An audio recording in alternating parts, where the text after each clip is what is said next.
오늘도 생명 주시고 또 저희들의 발걸음 하나님의 은혜의 보좌 앞으로 옮겨주셔서 하늘 소망 천국을 바라보며 오늘 하루도 살아갈 수 있게 하시니 아버지 감사합니다. 아멘. 아버지, 이 땅에서 수고하는 것이, 이 땅에서 하나님의 뜻대로 사는 것이 저희들이 살아야 될 삶일진데 바라옵고 원하옵기는 우리의 뜻대로, 내 뜻대로, 내 생각대로, 내 주관대로, 내 정욕대로 사는 자 아니라 하나님의 뜻대로, 하나님의 말씀대로 사는 자 되게 하여 주옵소서. 아멘. 이 시간 하나님의 말씀을, 하나님의 뜻을 이 시간 받겠사오니, 듣겠사오니 성령 하나님께서 저희들의 입술과 저희들의 마음과 저희들의 귀를 주장하여 주옵소서. 아멘. 예수 그리스도 이름으로 축복하며 기도 올리옵나이다. 아멘. 아멘.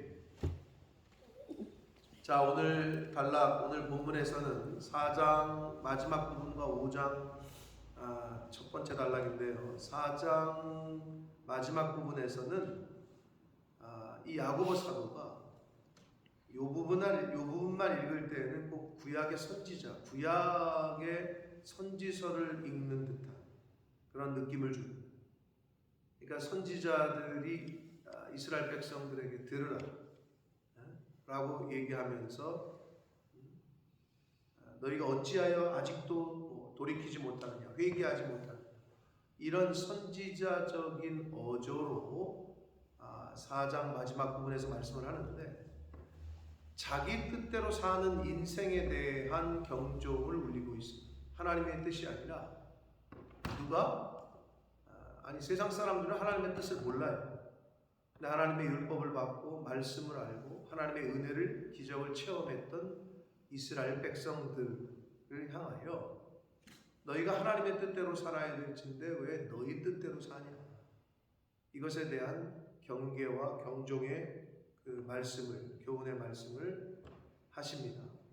그리고 주의 뜻을 따라 살아야 할 성도의 자세에 대해서 말씀을 해 주십니다. 그리고 5장 첫 번째 단락인 5장 1절로 6절에서는 부한 자들에 대한 경고, 특히 말세에 재물을 쌓은, 결국은 말세는 예수님께서 가르쳐 주신 대로 하나님이냐 재물이냐, 이 두 가지 중에 선택을 하는 것밖에 없다고 그랬어요. 근데 결국은 하나님이 아니라 재물을 선택한 자들, 즉 재물을 하나님의 뜻대로 사용하지 못한 자들에 대한 경고의 말씀을 5장 첫 번째 단락에서 해 주시고 있습니다. 자, 오늘이라는 이 오늘 주시는 교훈을 저희가 잘 받아서 오늘 하루를 살아갈 때 이 말씀 가운데 나에게 주시는 그 레마의 말씀을 잘 들어서 그것을 이루어가는 저와 여러분 되시길 축복합니다. 아멘. 들으라, 너희 중에 말하기를 오늘이나 내일이나 우리가 어떤 도시에 가서 거기서 1년을 머물며 장사하여 이익을 보리라 하는 자들아 라고 말씀합니다. 이게 누구냐 하면 장사하는 사람들, 상인들인데 오늘이나 내일, 1년 장사하여 이익을 보는 이런 의미는 구체적인 계획을 가지고 자기가 어떤 장사를 할 건데, 어떤 사업을 할 건데 시간과 기간과 목적과 장소와 이 모든 것을 자기가 계획을 해서 하려고 하는 자들을 의미해요. 그러니까 자기 생각, 계획을 세우지 말라는 게 아니라 자기 생각, 자기 뜻대로만 사는 사람, 하나님께 묻지 않고 시간과 장소와 방법과 이 모든 것들을 자기 생각으로 하는 사람들을 말하는 거예요. 그들에게 들으라 라고 말합니다. 그러면서 14절, 내일 일을 너희가 알지 못하는도다. 너희 생명이 무엇이냐? 너희는 잠깐 보이다가 없어지는 안개다 라고 얘기합니다. 여러분 차 타고 가시다 보면 안개를 영국에서 많이 보게 되는데, 오죽했으면은 브랜드가 런던 포그라는 브랜드가 나왔을 거예요. 그죠? 런던에 그렇게 안개가 유명하니까 많이 끼니까 뭐 그랬을 텐데 이 안개라고 번역한 단어는 연기라고도 번역이 가능한 단어예요. 그래서 안개, 연기 비슷하죠. 특징이. 보이는데 잠깐 딴 데 쳐다보다 보면 없어져 있어. 그게 인생이라는 거예요. 그래서 이것을 잠언서 잠언 27장 1절에서는 비슷한 말씀을 하시는데 내일 일을 자랑하지 말라. 하루 동안에 무슨 일이 일어날지 너희가 알지 못한다. 비슷한 맥락에서의 교훈을 하셔요. 그런데 지금 야고보 사도는 한 500년 살 것처럼 자기가 계획하고 자기가 시간도 정하고 자기가 목적도 방향도 그리고 장소도 모든 비즈니스 플랜을 짜는 것. 다시 말씀드리지만 계획을 하지 말라는 게 아니라 하나님에게 묻지 않고 하나님의 뜻은 전혀 고려하지 않고 자기가 생각해가지고 하는 사람들에 대한 경고의 말씀. 없어지는 안개와 같고 연기와 같은 것이거든. 하루 동안에 무슨 일이 일어나는지 알지 못하거늘 너희가 어리석게 왜 하나님께 묻지도 않고 네 생각대로 사냐 라고 지금 말씀하고 있는 거예요.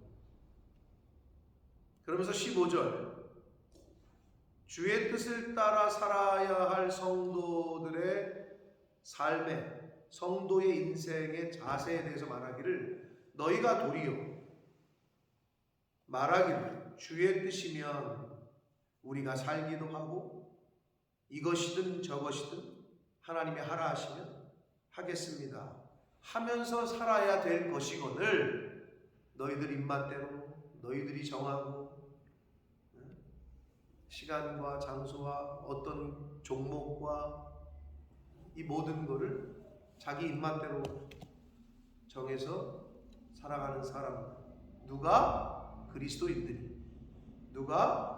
율법을 먼저 받고 하나님의 은혜와 기적을 체험한 사람들이 흩어진 12지파들 오늘날로 말하면 크리스찬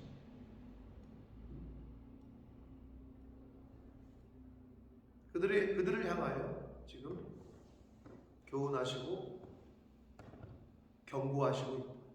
근데 여기서 너희가 도리어 말하기를 15절에 그리고 주의 뜻이면 바로 이렇게 해석을 했는데요. 이 개혁성경이나 개혁 개정판에서도 번역을 하지 않은 애안이라는 단어의 원문에는 있는데 그걸 번역을 뺐어요. 물론 빼도 말이 돼요. 근데 무슨 말이냐? 너희가 도리어 말하기를 만일 주의 뜻이면 만일이라는 그 단어를 접속사를 뺐어요. 네? 만일 하나님의 뜻이면 근데 이거는 사도 바울이 사도행전 18장 21절에 보면 에베소 교인들을 향하여 뭐라고 얘기하냐면 만일 하나님이 허락하시면 만일 하나님의 뜻이라면 내가 다시 돌아올 것이다. 그러한 자세로 살았다는 거예요. 바울은 항상 만일 이게 하나님의 뜻이라면 내가 하기 싫어도 난 순종하겠습니다. 만일 이게 하나님의 뜻이라면 내가 이 길을 가기 싫지만 가겠습니다. 만일 이게 하나님의 뜻이라면 내가 이 길을 가고 싶지만 가지 않겠습니다. 하는 자세가 저와 여러분의 삶의 자세요 태도여야 될 줄 믿습니다. 아멘. 여러분 자식들이 여러 명이 있지만 끝까지 자기 고집을 피는 자식이 있고 와가지고 어떤 자식은 아버지 나 이거 진짜 하고 싶은데 아버지의 뜻이 아니면 제가 여기서 스톱하겠습니다. 여러분 어떤 자식 물론 다 자식이니까 다 사랑하겠죠. 어떤 자녀가 되고 싶으십니까? 끝까지 고집 피는 자식이 되고 싶으십니까? 쟤는 줏대가 있어 이러면서 칭찬하실 거예요. 그 만일 주의 뜻이라 이것이 항상 저와 여러분의 삶 가운데 무엇을 계획하든 무엇을 하든지 간에 그게 먼저 떠올라야 돼요. 지금 그 말씀을 하시고 있어요. 만일 주의 뜻이면 우리가 살기도 하고 또는 죽기도 하고 이것을 하라면 이것을 하고 저것을 하라면 적어도 저것을 해야겠다 라고 그렇게 해야 할 것이거늘 너희는 그렇게 안 했다는 거지. 그런데 그렇게 살아야 되는데 아직까지도 이제도 16절 너희가 허탄한 자랑을 하니 그래요.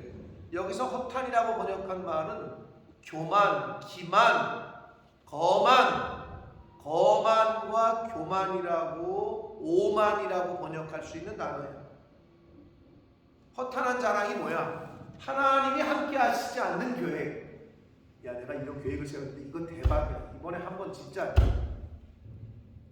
터진다. 그러면서 그걸 자랑하는 거지. 하나님은 전혀 추인한 적이 없는, 하나님하고는 전혀 상의가 안 됐는데 자기 혼자 그걸 떠벌리고 가. 결국 오만한, 허탈한 자랑, 교만한 자랑이라는 건 뭐냐? 하나님하고 전혀 상의가 안 된 어떤 플랜, 하나님하고는 전혀 관계없는 자신의 뜻, 그걸 자랑하고 떠벌리고 다닌다는 거예요. 하나님을 믿는 성도는 그러지 말아야 된다라는 걸 지금 가르쳐 주시고 있어요.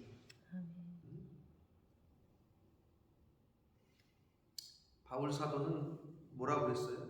오직 뭐만 자랑한대요? 갈라디아서 6장에 보면 오직 어렵나? 십자가 외에는 내가 자랑할 것이 없다고 그러잖아요. 십자가 외에는 나는 자랑할 게 없다. 그 고백이 저와 여러분의 고백이 되어야 될 줄 믿습니다. 허탄한 자랑, 하나님의 뜻과 전혀 무관한 자랑, 말 그대로 그건 허탄한 거. 그건 교만이고 오만이다. 그러면서 그러한 자랑은 다 악한 것이래요. 차라리 자랑하지 말아요. 그러한 자랑은 하나님의 뜻이 배제된, 하나님하고 전혀 관계없는 자랑은 악한 것이다. 여러분, 제가 여기 와서 6년, 7년 정도 지났을 때, 아니 한 3, 4년 선교관을 시작할 때부터 품었던 거죠. 야, 내가 이 학생들을, 이 청년들을 조금 더, 여기 오는 청년들이 우리나라의 미래고 우리의 다음 세대고 한국 교회의 미래인데, 한국 교회가 선교사를 뭐 전 세계에서 두 번째로 많이 보낸다고 하고, 아프리카, 제3세계, 중동 뭐 그냥 갔다가 너무 많은 선교를 하는데, 궁극적으로는 광에서 인심이 난다고 한국 교회가 무너지고 한국 교회가 쓰러지면 무슨 선교사를 보내? 자, 그 찬란했던, 우리는 기독교 아직도 200년이 안 됐어요, 역사가. 근데 영국은 1000년이 넘었죠. 당장 크라이스처치에 1000년 된 교회가 있다고 얘기하는, 1000년이 넘은 이 영국이 전 세계에 한마디로 기독교를, 복음을 전하고 수출했던 이 나라가 지금 어떻게 돼요? 뭐 우리가 보고 있잖아.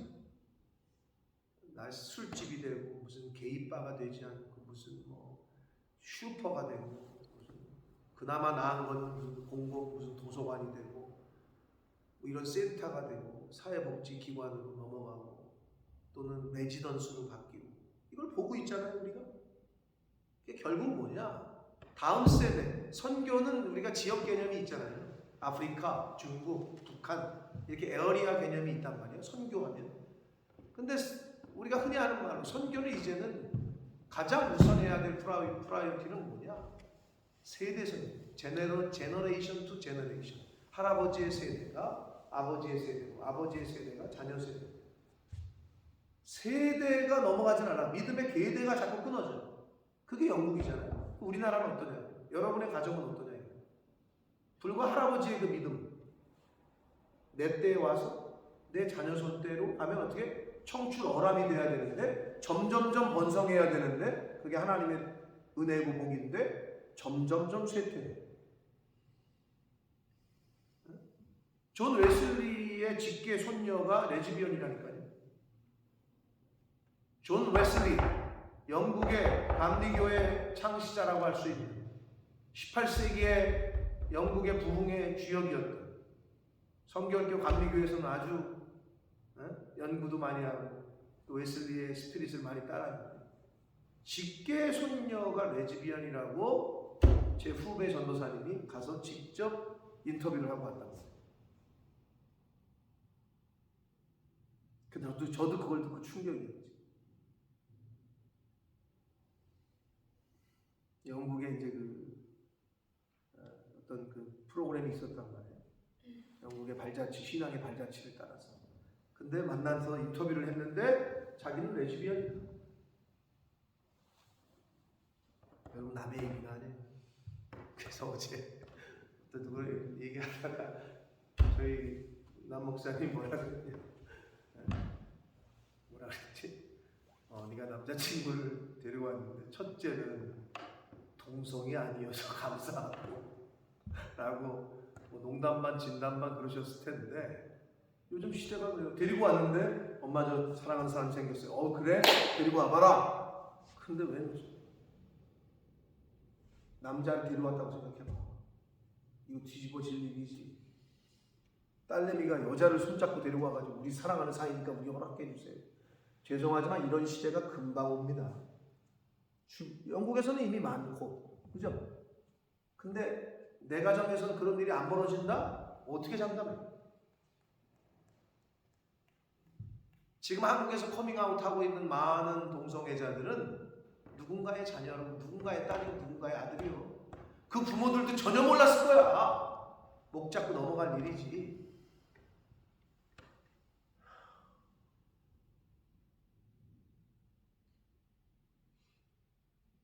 왜 제가 이 말씀을 드리느냐? 될 듯, 되도 안 되고 한국에 가서 얘기했을 때 제가 함께 2년 코스타 나갔을 때도 양 목사 그거 너무 귀한 일이다. 그리고 본머스라는 특수한 지역이 그렇게 있구나. 영국의 영어배우로 아직도 한국 사람들이 영국하면 그런데 거기 진짜 그거 꼭 해야 되겠다. 근데 꼭 해야 되겠다 그러는데 돈을 안 주더라고.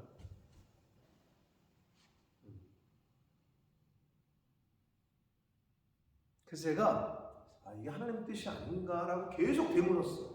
이게 과연 내가 어떤 내 욕심 때문에 하는, 근데 하면 힘들어요. 여러분 남의 자식을 책임진다는 게 얼마나 부담이 있어요. 미안한 얘기지만 물론 내가 끌어당기는 건 아닌데 호선이 유진이 보낼 때 부모들이 맡아달라고 할 때 물론 저는 그냥 조금 쉽게 그냥 편하게 생각하는 게 있지만 제 아내는 그걸 너무 부담스러워요. 자기랑 상관없이 내가 데리고 온 거긴 한데 물론 그냥 애들이 밥을 먹고 학교 안 갔다라는 내가 볼 땐 엄마야. 아마 내가 볼 때 걔네 엄마 친엄마보다 더 그냥 마음을 써. 근데 그 마음이 고맙죠. 그리고 또 그 마음이 하나님이 주신 마음이죠. 주일에 여기서 또 빵 먹고 갔는데 뭘 집에 불러다가 그걸 밥을 해먹여. 목사인 나도 뭐라 그러죠? 하지 말라 그래. 근데 이제 하지 말라 그래도 할 건 아니까 그러는 건데. 물론 그래야 되겠죠. 잘한다. 더 해라 이래야 되나? 근데 힘들거든? 근데 내가 계속 하나님 안 될 때마다 이게 하나님 뜻이 아닌가 계속 점검을 했어. 과연 내 안에 그런 욕심이 있는 건가?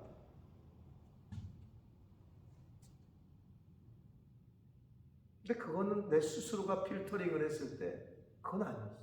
부담이 더 컸어요. 근데 꼭 해야 되는 일이라고 확신이 있었어요. 여러분은 맨날 내가 그 얘기를 할 때 어떻게 받아들였는지 몰라. 근데 제가 이렇게 되돌아보면 나 혼자만의 계획이었던 것 같아요. 이게 교회의 계획이 돼야 되고 온 성도의 하나의 같은 마음이어야 되는데 내가 어떤 느낌을 나중에 받았냐? 이분들이 여기엔 마음이 없구나 라는 생각도 좀 있는 것 같고 그런데 또 관심이 있는 것도 같고 이게 다 차려지면 숟가락으로 얹으려구나 그 생각을 다 했어요. 왜? 한국의 어느 교회 목사님한테 갔더니 그러시더라고요. 제가 돌아와서 얘기했잖아요. 기억하세요? 내가 계속 이제 도와달라고 하니까 그 그럼 너희들은 얼마를 준비했냐? 이렇게 물으시는 거예요. 그러니까 너희들은 얼마나 헌신할 거냐? 이걸 물으시는 거야. 그래서 제가 돌아와서 아마 그 말을 했을 거야, 몇 년 전에. 그럼 양 목사님은 교적 교회에서는 얼마가 준비되어 있습니까?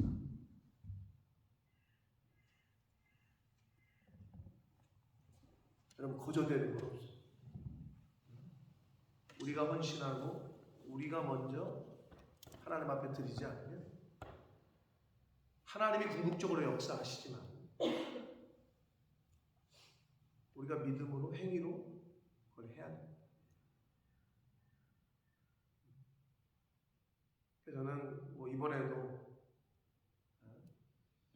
더 좋은 교회에서 남 목사님을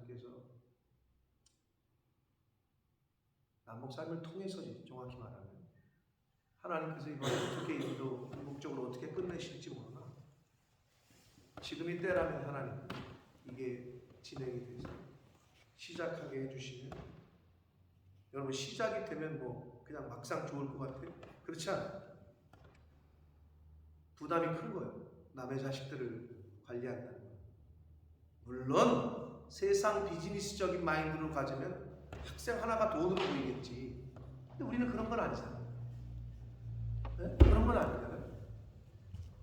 정말 그 아이들이 잘 돼서 그들도 변하고 부모들도 정말 기쁘고 그들이 비전을 갖고 그들이 꿈을 갖고 영국이라는 또 이 세계를 볼 수 있는 눈도 가지고 이게 생각이 바뀌고 그래서 한국 교회 어느 교회에 진짜 기둥이 되고 한국 사회에 어떠한 역할을 할 때 여러분 늘 말씀드리지만 세상은 한 사람 때문에 망하기도 하고 살기도 합니다. 요셉 한 사람 때문에 다니엘 한 사람 때문에 민족이 살아 나라가 살고 히틀러 한 사람 때문에 다 죽어. 수많은 사람이 한 사람이 문제예요. 그 한 사람이 물론 내가 돼야 되고 그 한 사람이 물론 내 자녀가 돼야 돼요. 근데 우리가 가리키는 자녀들 중에 이 시대의 요셉이 나오고 다니엘이 나오고 그런 마음으로 우리가 그 일을 할 때 하나님이 왜 복을 안 주시겠냐? 그리고 그 일에 참여하는 사람들이 왜 복을 안 받겠냐? 교회가 축복의 통로입니다. 아멘. 그러면 교회가 하는 일도 축복의 통로가 되는 줄 믿습니다. 아멘.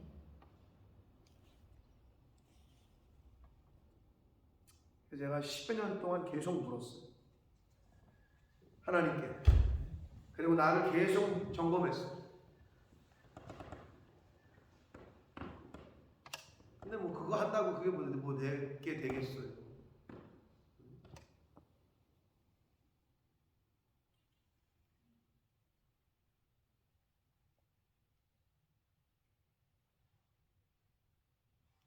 하나님의 뜻.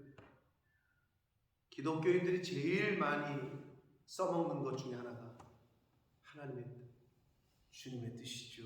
이건데 우리가 늘 점검해야 돼요. 이거는 실수하는 게 뭐냐? 자기 뜻인데 하나님의 뜻이라고 포장하는 거예요. 나도 모르는 사이에 그러기가 쉬워요. 그리고 또 하나는 뭐냐? 내가 먼저 해놓고 손좋지 후보고 하는 거예요. 하나님에게는 묻지도 않고 내가 먼저 저질러 놓고 하늘 쳐다보는 거예요. 그리고 또 마지막은 뭐냐? 아무것도 하지면서 하나님의 뜻이면 되겠지. 하나님의 뜻이 아니면 안 되겠지. 자기는 아무것도 안 하면서. 이게 이제 사실 무슬림들이 인샬라 이 말을 많이 하거든요. 뭐만 하면 인샬라. 주님의 뜻이래. 알라의 뜻이래. 인샬라. 알라의 뜻이래. 사람 죽여놓고 인샬라. 하나님의 뜻이라는 것을 우리가 진짜 잘못 판단하고 정확히 우리가 제대로 받지 못하면 정말 무서운 게 하나님의 뜻이에요. 십자군 전쟁을 왜 했습니까? 하나님의 뜻이래요. 그러면서 저 이단 이교도들을 다 죽여야 된다는 거지. 하나님의 뜻이. 여러분 그 초대교회 교부들이 편지를 쓸 때 DV라는 약자를 많이 썼어요. DV. 그게 뭐냐면 마지막에 데오 볼레티라는 단어인데 라틴어예요. 데오는 데오스. 이게 이제 물론 헬라어에서도 왔지만 데오 헬라어는 이렇게 하지만 데오 D-E-O 데오 볼레티 이게 그래서 약자를 D.V야. 이게 뭐냐? 하나님의 뜻이라는 뜻이. 하늘의 뜻, 하나님의 뜻 이런 뜻이란 말이에요. 그걸 초대교회 교부들은 늘 이용하고 써왔어요. 그럼 우리도 오늘날 하나님을 믿는 저와 여러분은 늘 구하고 찾고 간구해야 될 게 뭐라고요? 데오 볼레티. 이게 하나님의 뜻이구나. 항상 묻고 점검해야 될 줄 믿습니다. 아멘. 무엇을 하든지. 그 말은 결국 무엇을 하든지 먹든지 마시든지 자든지 놀든지 뭘 하든지 간에 하나님의 영광을 위하여 이것과 연관이 되어야 됩니다. 그러니까 우리의 삶 자체가 예배 드릴 때만 하나님께 영광이고 나가서는 악질 기업주가 돼요.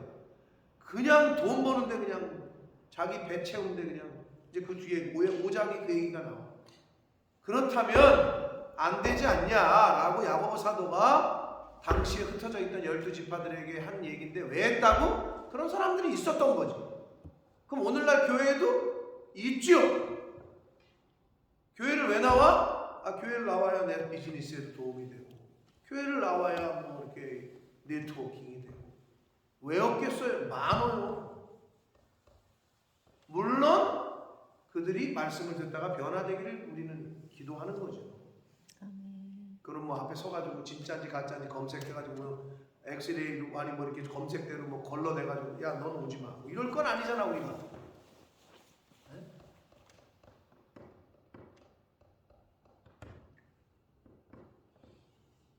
허탄한 자랑이 아니라 십자가 예수 그리스도를 자랑하고 허탄한 뜻이 아니라 내 뜻이 아니라 하나님의 뜻을 찾고 구하는 일에 우리가 집중해야 될 줄 믿습니다. 17절 그러므로 사람이 선을 행할 줄 알고도 행하지 아니하면 죄다 이랬는데 선을 행할 줄 알고도는 이렇게 바꿀 수 있습니다. 그러므로 사람이 하나님의 뜻을 알고도 사람이 예수를 믿고도 사람이 말씀을 받고도 사람이 말씀을 듣고도 행하지 아니하면 뭐라고? 죄다 라고 지금 말씀을 해 주시고 있습니다.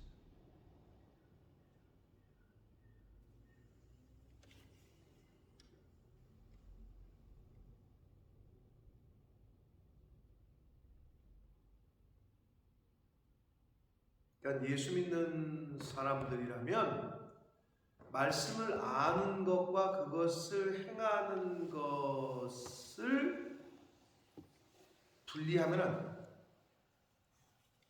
말씀을 아는 것은 곧 말씀을 행하는 것. 아멘. 이게 이퀄이 돼야 돼요. 아멘. 요한계시록 1장 3절에 뭐라 그랬죠? 이 예언의 말씀을 읽는 자와 듣는 자와 그 가운데 기록한 것을 뭐하는 자? 지키는 자가 행하는 자가 복이 있다.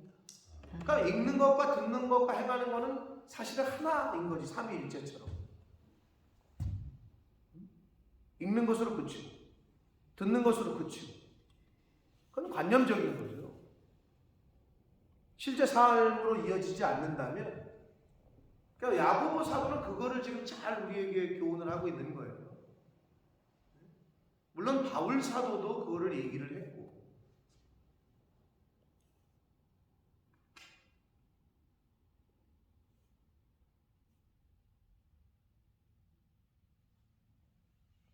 선을 행할 줄 알고도는 말씀을 알고도 예수를 믿고도 그렇게 바꿔서 말할 수 있다고 했습니다. 그러지 않으면 행하지 않는 죄이다 라고 말씀합니다. 그래서 하나님의 뜻을 따라 살아야 되는 성도의 인생의 자세에 대해서 4장 마지막 절에서 이렇게 말씀을 하셨고 자 5장이 시작되면서 마지막 장인데 부한자들에 대한 경고를 하십니다. 5장 1절 들으라 부한자들아 한마디로 부자들이에요. 근데 여기서의 부자들은 물론 예수 믿는 사람도 부자가 되지 말라는 법이 없죠. 근데 여기서의 부자는 하나님의 뜻과는 전혀 상관없는, 그리고 하나님의 뜻대로 재물을 취득하거나 하나님의 뜻대로 재물을 사용하지 않는 부자들을 말해요. 부한자들아 너희에게 이 말 고생으로 말미암아 울고 통곡하라. 고생이라고 번역한 말은 재난, 비참한 일로 번역되는 단어예요. 그러니까 너희에게 이 말 재난, 재앙, 비참한 일로 말미암아 울고 통곡하라고 말씀합니다. 그러니까 하나님의 뜻과는 전혀 무관하게 재물을 쌓고 하나님의 뜻과는 전혀 무관하게 재물을 사용하는 자들은 울고 통곡하라고 얘기하시는 거예요. 그러면서 2절 너희 재물은 썩었고 그래요. 재물이 썩었대. 썩으려면 뭐가 전제가 돼야 되죠? 여러분 물이 썩으려면 흐르는 물이 썩어요? 절대 썩지 않습니다. 썩는 거의 전제는 뭐라고요? 고여있어요. 고여 있어요. 가둬두는 거예요. 재물을 쌓았다는 게 전제예요. 재물을 쌓아.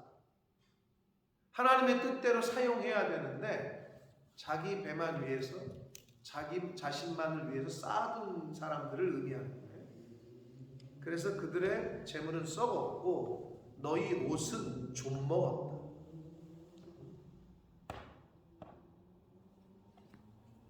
아무리 뭐 샤넬은 좀이 안 먹나?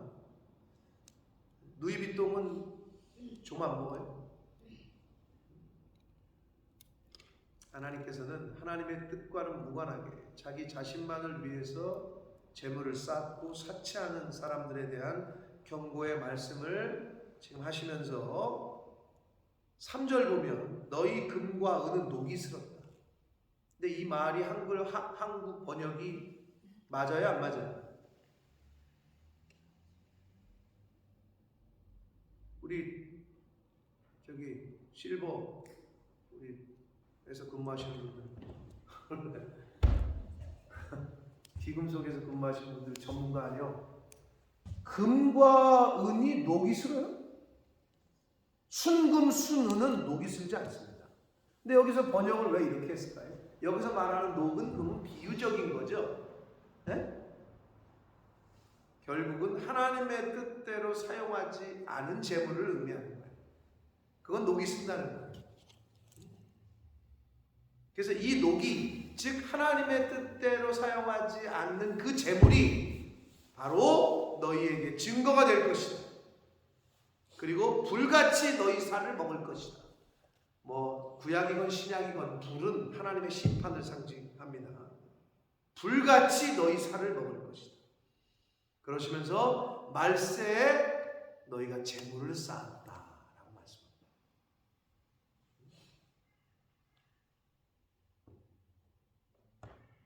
예수님께서 누가복음 12장에 보면 어리석은 부자의 비유를 통해서 말씀하시기를 이렇게 말씀하십니다.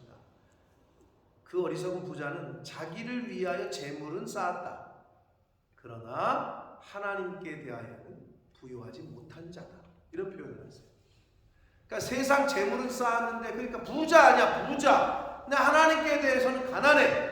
그러나 저와 여러분은 어떻게? 세상에 대해서는 가난한 자가 되어야 될지 모르나? 즉 그런데 그게 거지가 되라는 말이 아니고요. 부자이지만 심령이 가난한 자가 있어. 부자인데 가진 게 많은데 이건 내 것이 아니고 청지기로서의 자세로서 그 재물을 관리하는 사람이 있어. 그런 부자들이 되시기를 축복합니다. 아멘. 부자가 많이 나와야 돼요. 그래야 주의 일을 하지. 아멘. 에? 당연히. 아멘. 근데 그게 연단이 훈련이 되지 않으면 얘한테 돈 줬다가는 쟤도 망하고 공동체도 망하고 자식도 망하고 다 망하겠네. 그러면 안 주시는 거예요. 그게 통과가 안 돼요. 그 첫 번째가 뭐야? 물질을 구별하는 거야. 10의 1조를 구별하고 감사하고 철저하게 그 헌금 생활을 하는 거 보면 아는 거예요. 하나님이 제일 잘 알고 내가 제일 잘 알겠지. 어떤 사람들 가끔 묻죠. 소득의 11조를 해야 돼요. 매출의 11조를 해야 돼요. 순수익의 11조를 해야 돼요. 라고 물어요. 여러분 생각은 어떠세요? 매출의 11조예요? 순수익의 11조예요? 사실 의미 없어요. 자기 믿음대로 하면 돼요. 아멘. 자기 믿음대로. 아니 그리고 꼭 11조 하고 나면 10의 9조는 내 거라는 생각이 있는 건 아니시죠? 여러분 새벽 성도 들리면 그 정도는 아니시겠죠. 아니 10에 2조 하면 안 되고 3조 하면 안 돼? 왜? 어차피 다 하나님 건데. 그렇게 바리새적으로 율법적으로 접근하면 안 된다는 거예요. 하나님이 제일 잘하셔. 얘한테는 이 정도 물질을 줘도 관리 잘하겠구나. 근데 내가 아직 그 사이즈가 안 되니까 여러분 같으면 어린애한테 100억짜리 수표 주면서 슈퍼 갔다 오라 그러겠어? 100억짜리 수표 주면서 애한테 사업 한번 해봐라 이러겠어? 준비가 안 된 애한테 100억을 주면 어떻게 해? 그건 망하는 일이지. 어저께 제가 뉴스를 보는데요. 미국이 무서운 나라요. 이제 CCTV에 잡혔어. 근데 차가 가다가 갑자기 서. 근데 이제 어떤 사람이 이렇게 지나가는데 쭉 가다가 끽 쓰니까 이렇게 돌아볼 거 아니야. 근데 갑자기 두 놈이 내리더니 이 사람을 쫓아오는 거예요. 근데 걔네는 귀신같이 하나 뭐 딱 지나가다가 스캔을 했나 봐. 롤렉스 같아. 롤렉스겠지. 5,000원짜리 시계를 보고 걔네가 쓰진 않았겠지. 그러니까 또 이 사람도 지혜가 있어. 그 짧은 순간에 그게 CCTV에 찍혔거든요. 딱 내리더니 두 놈이 쫓아오니까 이 사람이 뛰면서 시계를 풀으면서 어떻게 했게? 남의 집 담장, 높은 담장 위로 던져버렸어. 그러니까 이놈들이 이 사람을 안 쫓아가고 담에서 이거 넘어가야 되나 어떻게 해. 나 그거 보면 너무 웃기더라고요. 그 짧은 순간에 이 사람도 이놈이 강도들이구나. 그리고 내 시계를 노리는구나. 바로 뛰면서 시계를 풀더니 휙 던지는 거야. 그랬더니 화면에 어떻게 되냐. 이 두 강도가 이거 어떡하지 우물쭈물 하다가 사람들 차가 오니까 다시 차 타고 가더라고. 이게 지혜로워야 돼요. 그거 갖고 계속 뛰었으면 어떻게 해. 나도 다치는 거지. 여러분 한 100억 줘봐봐 애들한테. 애가 죽든지 납치되든지 하는 거예요. 하나님이 그래서 안 주시는 거예요. 아직 내가 그릇이 준비가 안 됐어. 준비가 안 됐으면 없는 게 복이요. 아멘. 네. 그러니까 여러분 믿음의 사이즈를 넓히시고 스케일을 넓히시고 그게 첫째. 그래야 담지. 그릇이 안 준비가 안 되는데 어떻게 담냐고. 믿음의 지경을 넓히시는 저와 여러분 되시길 축복합니다. 아멘. 자, 그래서 예수님께서 그렇게 말씀하셨어요. 그 어리석은 자의 비유를 통해서 자기를 위하여 재물을 쌓아뒀는데 하나님께 대해서는 너무 가난하구나. 부유하지 못한 자다. 칼빈이라는 여러분 잘 아시는 칼빈이라는 이 신학자여 목사님이 뭐라고 그랬냐? 말세에 재물을 쌓는 것은 자신에게 재앙을 쌓는 것과 같다라는 표현을 했어요. 이 말세 지만에 재물을 쌓는 건 자신에게 재앙을 쌓는 것과 같다. 여러분 사실 가끔 TV에 보면 한평생 번 몇백억, 몇천억 재산을 모두 학교나 사회에 기부하시는 분들이 있죠. 자식에게 교육시킬 거 다 교육시켰고. 여러분 한경직 목사님이 존경을 많이 받았죠. 근데 사실 그렇게 존경받을 분이 사실 어떤 의미에서는 아니잖아요. 왜죠? 신사참배를 했잖아요. 당시에 많은 분들이 신사참배 거절에다가 순교를 했다고. 근데 그거 누구도 다 비판할 수는 없어요. 응? 근데 신사참배하고 살았어. 근데 이분이 또 멋있는 게 어떻게 그 얘기 했잖아요. 언제? 종교인들에게 노벨상이라고 얘기하는 템플턴상을 받을 때 그 상, 한마디로 노벨상 받을 때 자기 고해성사를 한 거야. 나는 죄인이다. 나는 신세 참배를 한 목사다. 이게 다른 분하고 다른 거야. 다 똑같이 죄를 졌는데 그 순간에 그걸 회개를 했다. 그 영광스러운 자리. 나는 이 상을 받을 자격이 없는 사람. 근데 그 이후로 어떻게 하셨어? 그분의 육성의 마지막 자식들에게 한 교회에 한 육성이 아직도 유튜브에 쳐보세요. 사랑하는 아들들아 딸들아 나는 너희들에게 남겨줄 게 아무것도 너희들 가리키고 했으니 그것으로 난 족하다 이러시면서 진짜 떠날 때 남한산성에 거하시다 그냥 가셨잖아요.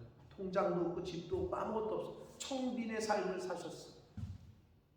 그러니까 존경을 받는 거죠. 자, 저와 여러분이 어떻게 해야 돼? 통로가 돼야 돼. 축복의 통로, 물질의 통로.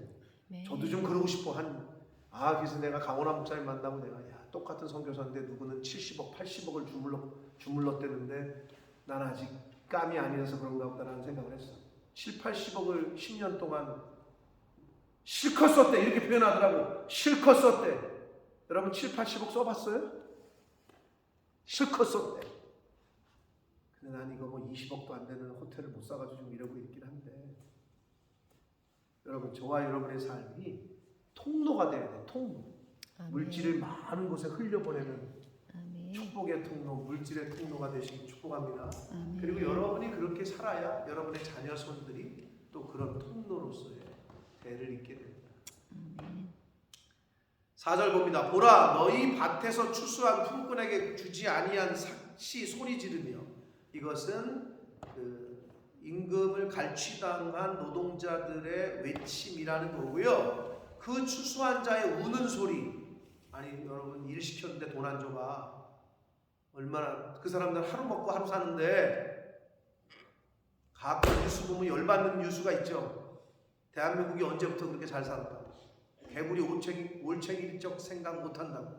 아니 외국인 노동자들 없으면 지금 대한민국 산업이 돌아가질 않습니다. 농촌의 일이 돌아가지는 않아.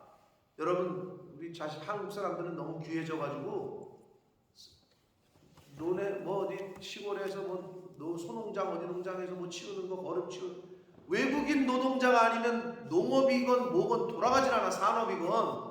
그럼 어떻게 귀한 줄 알아야지. 감사한 줄 알아야지. 또 어때? 솔직히 한국 사람 쓰는 것보다도 적잖아 임금이? 그러면 잘 줘야지. 줄 때 사실은 고개 숙여서 고맙습니다 일해 주셔서 이래야 되는데 그거를 띄어먹는 악질들이 있어. 그게 한국 사람들이에요. 하나님 보실 때 어때? 아니 벌을 받아도 당연히 받아야 되겠지. 무서운 줄 모르는 거야. 자기네 진짜 또 이 얘기하면 또 권사님 나보다 지금 한 10년 다 넘게 인생을 사셨는데 기부미 초콜릿 해봤어요? 해봤냐고? 안 해보셨지? 해보셨어? 아니 해봤냐고? 누구에게가? 안 해보셨지? 잘 사신 거야. 서울 사람들은 역시 다르나 봐. 난 다 그런 줄 알았어. 미군들 쫓아다니면서 기부미 초콜릿 그 미군 애들이 뭐라고 샬라샬라 거리고 우리는 그냥 시커먼 떼꾸물 흐르는 애들이 고무신 신고 막 그 앞에 있으면은 걔네가 먹는 전투식량이 있어. 미군이 먹는. 그러면 비스켓하고 이렇게 땅콩잼 이런 거. 야 땅콩잼이 아직도 그렇게 뭐 맛있었던 기억이 있어. 팀 스피릿 훈련이라는 게 있어. 그게 경기도 여주에서 강이 있어가지고 강 넘는 훈련을 항상 거기서 했어. 그럼 얘네가 탱크를 몰고 와. 그러면 어렸을 때 그 탱크 오면 얼마나 신기해. 근데 또 미국 양키야. 그러면 막 그냥 기분이 초콜릿 그러면 걔네들이 거기 타가지고 웃으면서 이걸 던져줘. 그거 앉아가지고 먹느라고. 갑자기 그 생각이 나. 그랬던 대한민국이야. 솔직히 말해서 나만 그런 게 아니라. 그런데 언제부터 먹고 살았다고. 그 힘들게 일한 노동자들의 그걸 보면 막 울분이 막 솟아올라. 그러니 하나님이 보고 주시겠냐. 그런 사업장들은 그런 사장들은 좀 어떻게 진짜 벌을 줘도 큰 벌을 줘요. 일을 시켜놓고 돈을 안 줘. 그 사람들은 진짜 한 달 벌어 한 달 먹고 그 고향에 있는 저 필리핀 뭐 캄보디아 베트남에 있는 한국에 가서 코리안 드림을 간 그 아들이 보내는 걸로 먹고 사는 가족들은 어떻게 하라고? 그렇지 않아요? 나그네와 고아들을 대접하라고 했거늘 그래야 복을 받는데 이게 그 소리야. 근데 이때도 있었던 거죠. 이미 하나님께서는 계명을 주실 때 신명기에 24장에 보면 너희들의 그 일한 품삯을 오늘 해를 넘기지 말라고 그러셨다. 그러시면서 뭐라고 그랬잖아요. 신명기 24장 15절에 너희들이 줄 임금 품삯은 오늘 해를 넘기지 말라. 해 지기 전에 주어라. 그들은 그게 오늘 하루의 양식이고 그들이 울어서 너희가 벌을 받을까 두렵다. 이렇게 말씀을 하고 있다고 24장에 이미 계명에 그렇게 주셨어. 그러지 않았다는 거지. 이 이스라엘 백성들이 그러지 않았다는 거지. 예수 믿는 사람들. 어떻게 보면 그래서 나 예수 믿는 사장 밑에는 안 간다. 그런 말이 진짜 정말 부끄러운 말 아닙니까?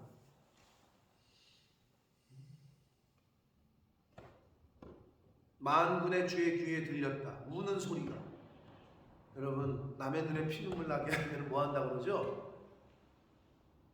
우리 제 스승인 조두만 목사님이 자기는 이 세상 아무도 두려운 사람이 없는데 하나님 앞에 나가서 우는 사람이 제일 무섭다 이렇게 표현하셨어요. 그거 하나님이 실현하시고 보상하시고 갚으신다고. 그거 어떻게 하려고 그래? 너희가 5절 땅에서 사치하고 방종하여 사륙의 날에 즉 심판의 날에 너희 마음을 살찌게 했다. 심령이 가난한 자 되어야 될 줄 믿습니다. 아멘. 가난한 자가 돼야지. 그러니까 돈이 많고 적음의 문제가 아니라고 다시 말씀드려요. 돈이 많아도 심령이 가난한 자가 있어. 그렇게 돼야 돼. 근데 이 당시에도 그렇고 지금도 있단 말이지. 그 사람들은 하나님 앞에서 심판의 날에 마음을 살찌게 했다는 거죠. 심령을 살찌게 했다는 거야. 심령이 가난한 자하고는 반대되는 개념이죠. 그러시면서 6절 너희는 의인을 정죄하고 죽였으나 그는 즉 의인은 너희에게 대항하지 아니했다. 여기서의 의인은 1차적으로 예수 그리스도를 표현한다고 또 뭐 그것도 맞습니다만 본문 문맥상은 여기서의 의인은 하나님의 뜻대로 살아가는 자, 하나님의 뜻대로 계획하고 하나님의 뜻대로 물질을 쓰는 자를 말하는 거예요. 근데 그들이 대항하지 않았다. 세상에서 사기당하고 세상 사람들이 자기 돈 해먹고 그러면 어떻게 해? 똑같이 고소하고 똑같이 갚아줘? 그러면 자기 손해야. 억울한 일을 당한 거라면 둘째가라면 서러운 다윗이 어떻게 했어요? 여러분 다윗의 삶을 잘 아시지만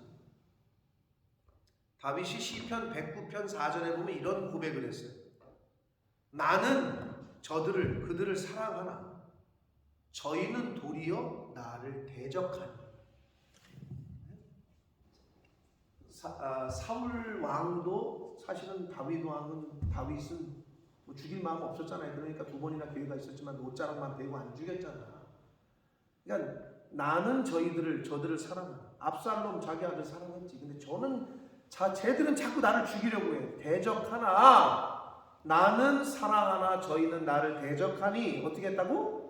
나는 기도할 뿐이라 라고 시편 109편 4절에 고백을 했어요.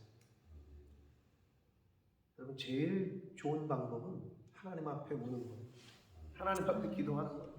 그러면 하나님이 원수 갚는 건 내가 할 테니 너 원수 갚지 마라. 왜? 원수 갚으려고 마음 먹는 순간 그 속이 지옥. 그때부터 너무 힘들어져. 그러니까 그럴 필요 없어. 오히려 축복해주고 불쌍히 여기고 긍휼히 여기고 기도해 주는 것이 그게 가장 좋은 사실은 어떤 의미에서의 원수 갚는 방법이에요. 다윗이 그랬다고.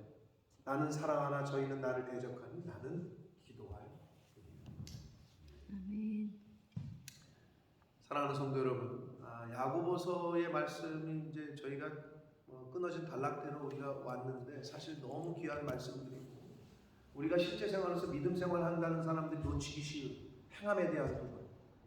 자, 말씀드리지만 성경을 읽는 것과 듣는 것과 지키는 것, 행하는 것은 하나예요. 그러니까 늘 이걸 잊지 마시고 그러니까 늘 매일매일 나를 점검해서 내가 들은 대로 행하려고 노력하시고 다 행할 수는 없을 수 있으나 특히 하루하루 말씀을 들을 때 나에게 딱 꽂히는, 하나님이 주시는, 나에게만 주시는 레마가 있죠. 로고스는 이 말씀이라고. 레마는 나에게 하나님이 말씀하시는 계시가 있다. 그럼 그거를 딱 붙잡고 이루어가려고 애쓰고 힘쓰는 저와 여러분 되시길 축복합니다. 아멘. 그래서 믿음과 행함은 같은 것이다. 분리해서 생각할 수 없다. 이제 야고보서의 말씀을 우리가 이렇게 왔는데 사실 다음에 또 할 거예요. 다음에 또 할 거예요. 한 2년 전에 저희가 새벽 예배 시간을 통해서 66권이 끝났죠. 제가 여기 온 지 16년 만에 16년 동안의 새벽 예배를 통해서 성경 전체가 끝이 났는데 또 돌겠죠. 또 할 거예요. 그러나 매일매일 그날 주시는 말씀을 잘 새겨서 하나님이 생명을 허락하시는 날 동안에 이 땅에 살게 하시는 날 동안에 잘 나를 만들어가고 고쳐가는 저와 여러분들 되시길 예수 그리스도 이름으로 축복합니다. 아멘. 살아계신 하나님 아버지 감사와 찬송과 영광을 올려드립니다.